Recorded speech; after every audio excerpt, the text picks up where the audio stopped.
achou um jogo ruim, né? E por que foi um jogo ruim na tua visão, ou não foi um jogo ruim? E queria que você falasse também rapidinho sobre o Luiz Araújo. Se ele, a questão dele é física, você está desculpa, ele está com alguma questão física e você está tendo esse controle de minutagem em relação a ele, ou realmente é uma opção por deixar ele mais assim no banco de reservas? Um jogo ruim. Não, na verdade é um jogo difícil. Fla-Flu nunca é fácil.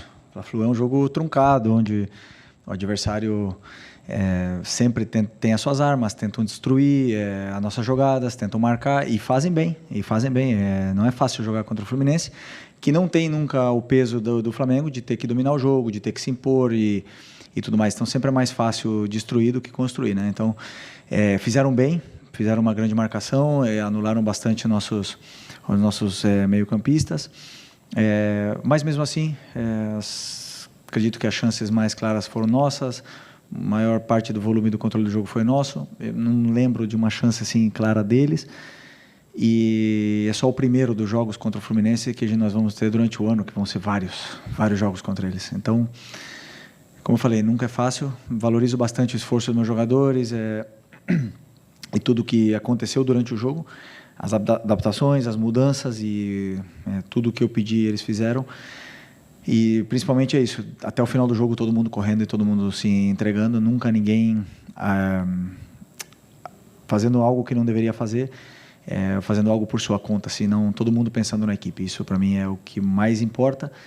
E para o torcedor pode ser que realmente seja um jogo mais chato, por 0-0, mas muito influenciado, né, por alguns fatores externos, o calor, não gosto de dar desculpa, mas é verdade, muito quente, a bola, campo duro e fica um jogo mais... perde um pouco de intensidade. O jogo à noite sempre é mais intenso, o frio é mais intenso ainda. Isso é um fato do futebol, mas não é desculpa do nosso time não ter feito a mesma coisa que vinha fazendo nos outros jogos.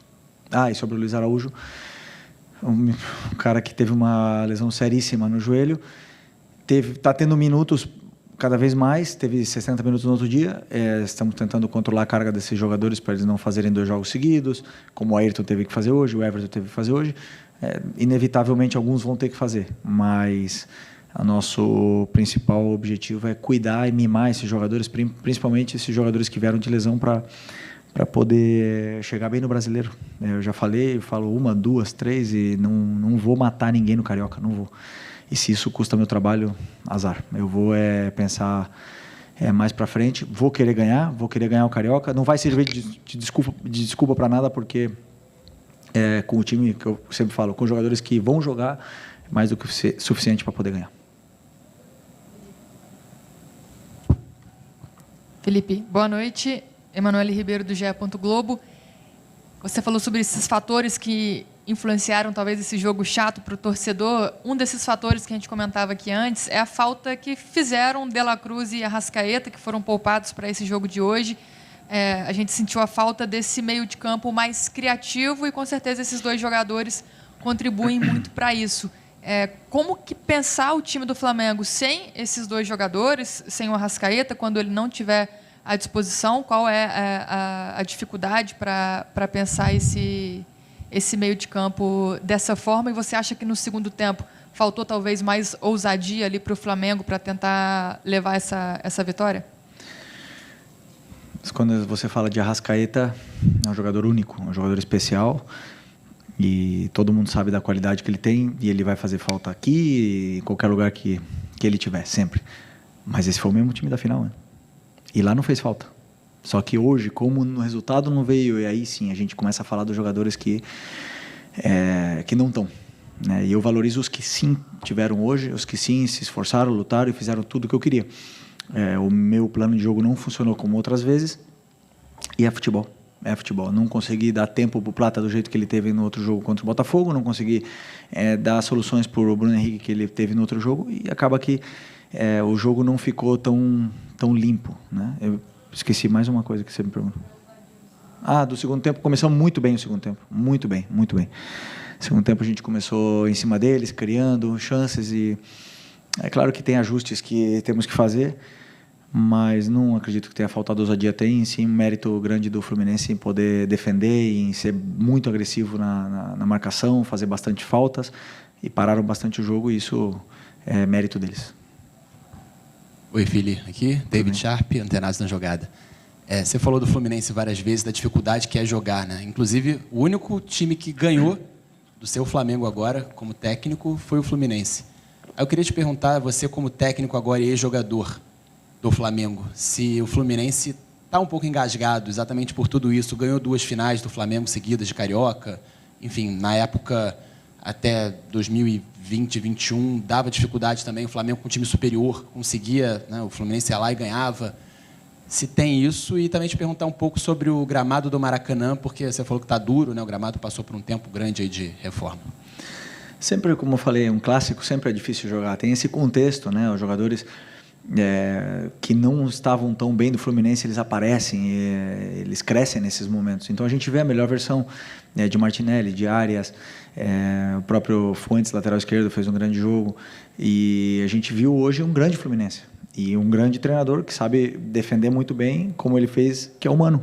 Então, mas não está engasgado, nunca eu penso assim. A única coisa que eu penso agora é em ganhar o próximo jogo, e assim eu vou para frente, pensando para frente, não fico remoendo e nem tentamos. Como eu falei, é a primeira vez que a gente joga contra o Fluminense durante o ano, e vão ser mínimo 4, né?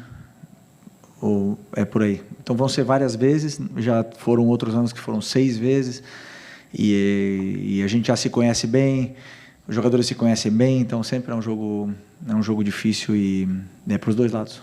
Pode ter certeza que para eles também foi complicado, mas sempre vamos querer ganhar um Fla-Flu, que é um jogo histórico. Outra coisa? O gramado. Não, é uma briga eterna. É uma briga eterna.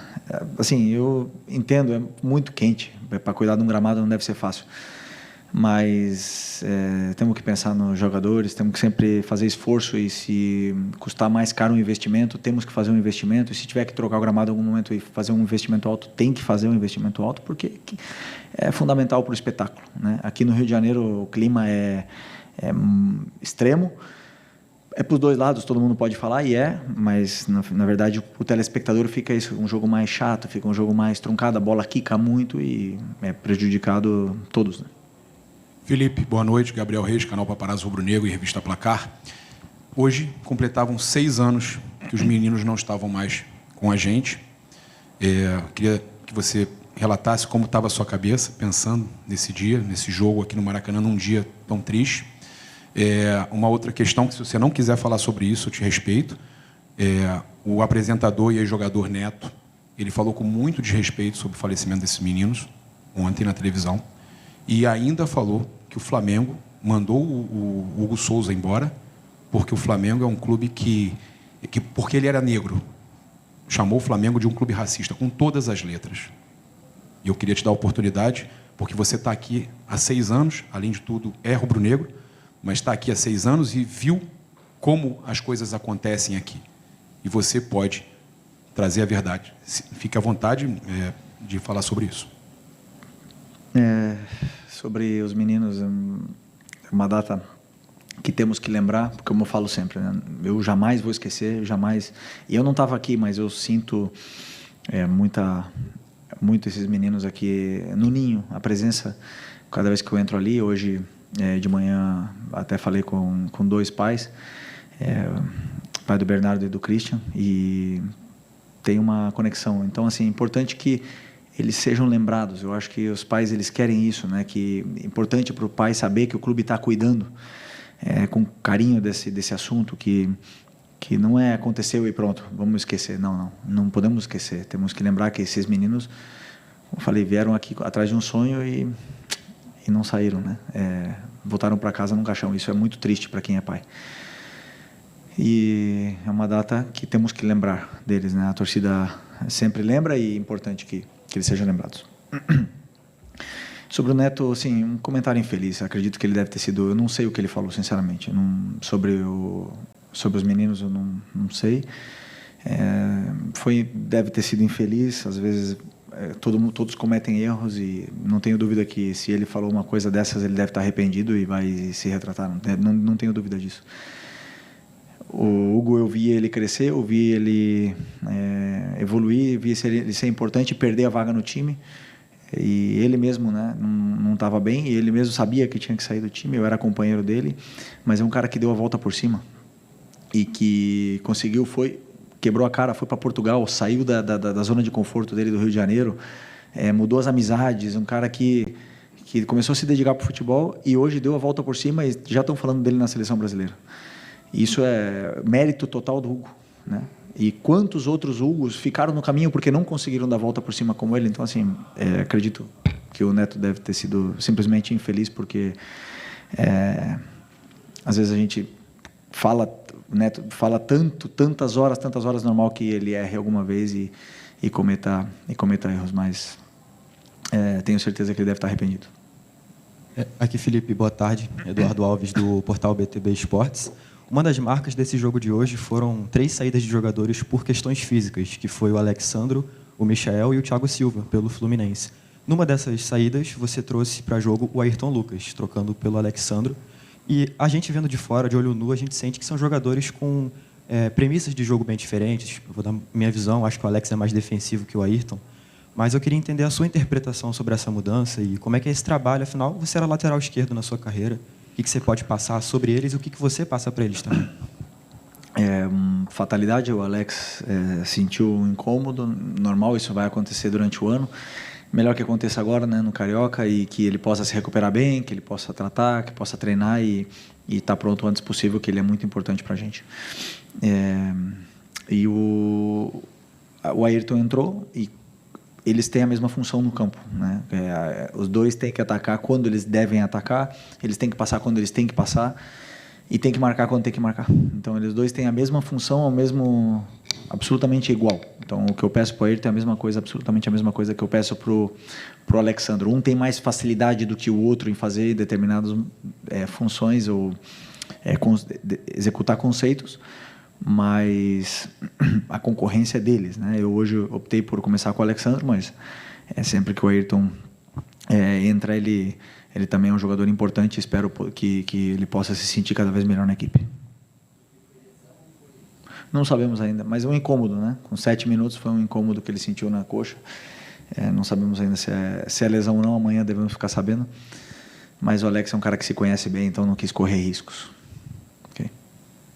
Boa noite, Felipe. Léo José, do Coluna do Fla.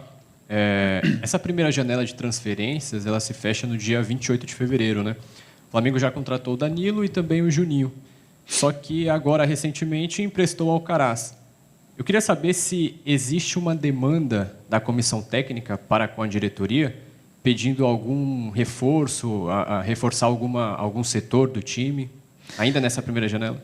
Não. Estou absolutamente feliz com o grupo que eu tenho na mão, o elenco que eu tenho na mão. Mas claro que sempre atento às oportunidades de mercado, né? Tenho conversas diárias com o departamento de scout, com o Boto, sobre jogadores, sobre possíveis saída e entrada de jogadores, e esse é um assunto interno, mas não pedi ninguém. Okay. Fala, Felipe. Rafael aqui do BarbaCast. Na entrada do time, né, os reservas geralmente entram com uniforme, não com uniforme de jogo, né, com uniforme de treino, sei lá, de aquecimento. E o Ayrton, eu percebi que ele entrou com uniforme de jogo. Havia alguma suspeita, alguma coisa em relação ao Alexandre no começo, ou foi só coincidência mesmo? Porque o Alexandre saiu rápido, enfim. Não sabia disso. Não tinha nada. Se o Alex tivesse relatado algum desconforto, algum incômodo durante a semana, com certeza ele não estaria em campo hoje. Mas não, ele falou que foi um gesto onde a perna dele ficou presa na perna do outro e uma coisa assim. Então, ele vai poder explicar melhor do que eu. Eu não sabia desse assunto do Ayrton, né? Talvez estava prevendo que ia entrar, não sei. Mas não. O Alexandre entrou no campo 100%. Felipe, aqui, Lu da Flá TV. O quanto que você entende que esses jogos, ainda esses próximos clássicos, ainda seguem como jogos de preparação para o Flamengo, né? Que ganhou uma Supercopa, foi um jogaço e gera toda aquela empolgação, mas o quanto que você entende que esses jogos vão ser importantes para a sequência dessa preparação? Você acabou de falar aí em objetivo de Campeonato Brasileiro e tudo mais, para que os jogadores cheguem na sua plenitude, e o quanto que esses clássicos agora próximos vão servir como boas métricas para você também como treinador? Eu sempre penso que o jogo ele é um guia, né, para a gente ver onde estão os problemas e atacá-los e corrigir esses problemas cada vez mais, e o time ir evoluindo, né, nessa curva. E às vezes os jogos que são mais difíceis como hoje são os que mais te dão pistas, né, da onde a gente deve melhorar, o que mais. Então, como eu falo, o jogar é o maior guia que você tem, porque muitas coisas acontecem que não acontecem no treino. Sobre usar como preparação é o seguinte, o que eu falo, eu não vou dar sequência de jogos, de 4, 5 jogos para os jogadores agora no começo do ano, porque eu quero que eles façam essa curva e eles estejam no ápice da performance no começo do Brasileiro e consigam manter durante toda a temporada. Sem nenhuma dúvida, jogadores vão se lesionar, jogadores vão ter incômodos, vão sair do campo, não tenha dúvida disso. Isso aí sempre acontece, todos os anos, em todas as equipes do mundo. Mas eu quero tentar chegar o melhor possível com todo o elenco para o começo do Brasileiro. E isso quer dizer que eu vou abrir mão do Carioca? Não vou abrir mão do Carioca. Eu quero ganhar, quis ganhar do Fluminense hoje, quero ganhar do Botafogo, quero ganhar do Vasco e das fases finais também. Então é importantíssimo que a gente cuide desses jogadores, mime eles, que eles estejam o melhor possível para quando começar realmente a sequência de jogos, aí sim. Quando começar a sequência de jogos, aí não dá mais para parar. E é importantíssimo que a gente esteja preparado. Show. Obrigado. Tchau, pessoal. Tá aí, portanto, finalizada a... É isso, galera. Confesso para vocês que infelizmente eu não tive como acompanhar o jogo, tava no trabalho, né? Cheguei agora há pouco, aí acompanhei os lances, os melhores momentos do jogo e tava vendo aqui as estatísticas, né, dessa partida, bem surpreendente. Vou passar aqui para vocês rapidinho. Achei bem surpreendente aqui. Finalizações, né? 11 do Flamengo, 3 do Fluminense. Total de passes, 345 passes do Fluminense e 508 do Flamengo. Passes certos, 78% do Fluminense, 85% do Flamengo. Passes errados, 77% do Fluminense, 78% do Flamengo. Finalizações, né? 3 do Fluminense, 11 do Flamengo. Aqui bloqueadas, né? 4 bloqueios do Flamengo, 1 do Fluminense. Escanteio 6-5, né? 6 do Flamengo, 5 do Fluminense. 2 impedimentos para o Fluminense e 1 para o Flamengo. Total de defesa 7 do Fluminense e 2 do Flamengo. Desarme, né? 16 desarme do Flamengo, 13 do Fluminense. Faltas cometidas 11 do Flamengo, 16 do Fluminense. Agora uma coisa que me chamou a atenção, né? Só foi 11 faltas do Flamengo e 16 do Fluminense. E só 3 cartões amarelos, né? 3 para um lado, 3 para o outro. Você vê um pouco de desajuste. Mas pelo que eu vi nos melhores momentos, o Flamengo teve muita chance, né? Amassou, até pelas estatísticas você vê que o Flamengo teve mais domínio de bola, né? 60% de domínio. Teve mais, né, chances criadas, teve mais finalizações. Eu vi a bola do Cebolinha, que ele cabeceou, a bola bateu, o goleiro defendeu, mas a bola ainda bateu na trave, né? O Flamengo teve várias chances. Embora, como o Felipe Luiz falou, foi um jogo truncado, mas o Flamengo foi senhor da partida, né? Dominou todas as distâncias do jogo. Que a gente sabia que era um jogo difícil, um jogo complicado. Na minha opinião, o Fluminense não joga bem. Eu assisti, como eu falei, o último jogo agora de Fluminense e Vasco da Gama. O Vasco caiu depois que perdeu o Felipe Coutinho. O pai entrou e mudou totalmente a partida, né? Quem arrastou o time, quem carregou o time nas costas do Fluminense foi o Arias, como sempre. Coletivamente o time é muito fraco do Fluminense, né? Quem tá levando o time nas costas é o Arias. Tem o Guga que tá se recuperando e tudo mais, mas mesmo assim, quem tá levando o time nas costas, né, é o Arias. Bom, o Flamengo tinha totais condições de ganhar, né? Infelizmente na vitória não veio. Mas paciência, vamos, como o próprio Felipe falou, vamos ter mais partidas durante o ano, né? Vamos ter mais jogos agora no Brasileiro. Lembrando que o Brasileiro já começa agora em março, no comecinho de março. Esse ano vamos chegar aí na marca de 80 jogos tranquilo. Por isso é importante o Flamengo rodar o elenco, ter controle de carga. Tem que dosar um pouco nessa questão, porque vai ser muitos jogos. E o principal vai ser agora no meio do ano, no Super Mundial de Clube, né? Por isso o Flamengo tem que se preparar bem, fazer uma boa ainda, tá um restinho de pré-temporada, tem que aproveitar bem esses jogos para poder conseguir rodar o elenco e, como ele falou, conseguir atingir a performance, né? A plenitude física, tática e técnica para o time entrar voando no Brasileiro e nas outras competições, principalmente a Libertadores da América, tá bom? Esse ano tem tudo para o Flamengo fazer uma boa campanha na Libertadores da América e vai depender exclusivamente, né, dessa boa preparação que o Felipe Luiz está fazendo com a equipe para poder o time aguentar essa maratona de jogos, tá certo? Peço desculpa a vocês, né, como infelizmente eu não consegui acompanhar o jogo, eu vou ver a reprise novamente, né, a reprise de novo do jogo. Vou assistir a reprise do jogo para ter mais argumentos, para ter mais minha opinião formada sobre o que eu achei da partida, tá bom? Como eu falei aqui, né, eu me baseei pelas estatísticas, pelos melhores momentos. Não acompanho o jogo todo, mas eu vou assistir o jogo todo para poder ter mais uma base, né, ter mais embasamento para passar para vocês. Lembrando que amanhã o Flamengo folga. Segunda-feira o time se representa, preparação para esse confronto diante do Botafogo agora no meio de semana. E já no outro final de semana, né, já no próximo final de semana já tem Flamengo e Vasco. Clássico aí pegando fogo, né? Clássico muito importante. 2 clássicos seguidos pro Flamengo. Vamos ver como é que o Felipe vai escalar, já que vai ter um jogo, vai ter um clássico atrás do outro. Como é que ele vai dosar essa equipe para que a equipe mantenha aquela competitividade, né? Mantenha aquela performance, mantenha aquela intensidade, né? Aquela garra, aquela pegada para conseguir fazer um bom jogo e também tentar conseguir a vitória, tá certo? Espero que tenham gostado do vídeo. Se puder deixar aquele like, se inscrever no canal, vai ajudar demais no meu trabalho. Créditos e direitos autorais Flá TV. O link vai estar na descrição, tá bom? Se puder também compartilhar, desde já eu agradeço. E colocar nos comentários, né, a opinião de vocês sobre a fala do Felipe Luiz. Gostei em relação ao Craque Neto. Eu assisti esse vídeo do Craque Neto detonando o Flamengo, chamando de racista. Falando que o Flamengo só contratava goleiro negro. E Felipe, que passou do Flamengo, que era corintiano, veio pro Flamengo. Temos o Bruno, né? Bruno, vocês sabem o que aconteceu. Era negro. Tem tantos jogadores negros. O Andrade, que era treinador do Flamengo. E o cara cometer esse tipo de injustiça, né? Falar esse tipo de coisa. O Flamengo teria que acionar seu departamento jurídico para tomar uma decisão em relação a isso. Até para evitar mais coisas no futuro, tá bom?